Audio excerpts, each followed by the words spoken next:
Starting with the guy we saw the sizzle reel for. Pow, pow, pow to start the segment here. Offensive Rookie of the Year. His name's Justin Herbert. Heard of him? You should have. Recently retired Drew Brees.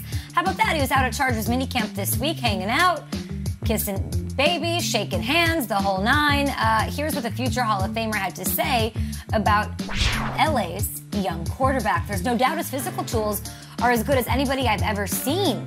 By all accounts, he's a great worker. He's got great leadership qualities.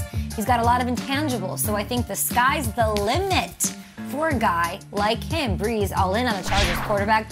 A bunch of us on this show also all in on the Chargers quarterback, so I ask you guys, who has higher expectations for 2021? Who do you have higher expectations for, rather? Justin Herbert? Or let's Trags go down to Miami and bring up Tua Tagovailoa. You know, we started our show yesterday with the fact that Tua threw 5 interceptions in the rain. Trust me when I tell you that multiple Dolphins fans tweeted me during the day and said, he's thrown 6 touchdowns and no interceptions at practice. Are you going to start the show with that tomorrow?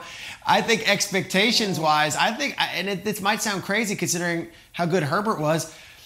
Tua's team is being talked about as a Super Bowl contender. I don't think the Chargers necessarily are. I'm going to say Tua has the higher expectations because of what he's going up against. This is the case of last year showed flashes and then didn't necessarily deliver in the stretch in 16 and 17 when it came to the weeks.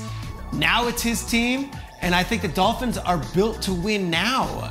They're loaded at just about every position. At wide receiver, it's Fuller, it's Parker, and now you add number 6th overall pick in Jalen Waddle. Gesicki's back there. And I think people are expecting the Dolphins to compete with the Bills this year in the AFC East. I like Justin Herbert a lot. He might win a lot of individual awards. I'm not sure I'm seeing anybody take the Chargers to go to the Super Bowl or contend with the Chiefs this season. Go ahead, Nate. Go ahead, after you. All right, I'll jump right in. Kyle. Thank you for being so polite this morning. You know, I'm going with Justin Herbert.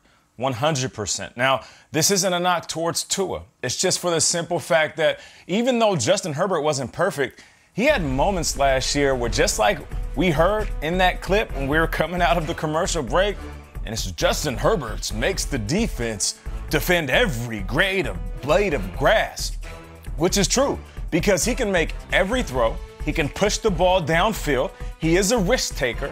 You know how we had the reports yesterday of Tua throwing those interceptions, and Tua coming out and saying, listen, I'm trying to see what throws I can make, how aggressive I can be, or where I can fit certain throws in certain windows. Justin Herbert was doing that last year, sometimes at the detriment, but most of the time it shocked you.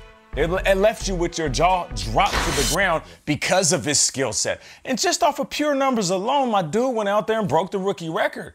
I believe it was 31 pass TDs for a rookie. You come in and right out the gate, you break one record. So I just feel like higher expectations, it's going to be Herbert because now he's already established himself as a 30-plus touchdown guy, a guy who was a franchise face, and now you have a Hall of Famer in Drew Brees saying he has the intangibles, the leadership, and everything you need in a QB. Yeah, expectations are higher. We're not even sure how good Tua is going to be without Ryan Fitzpatrick backing him up and playing his sub just in case things go wrong in Miami.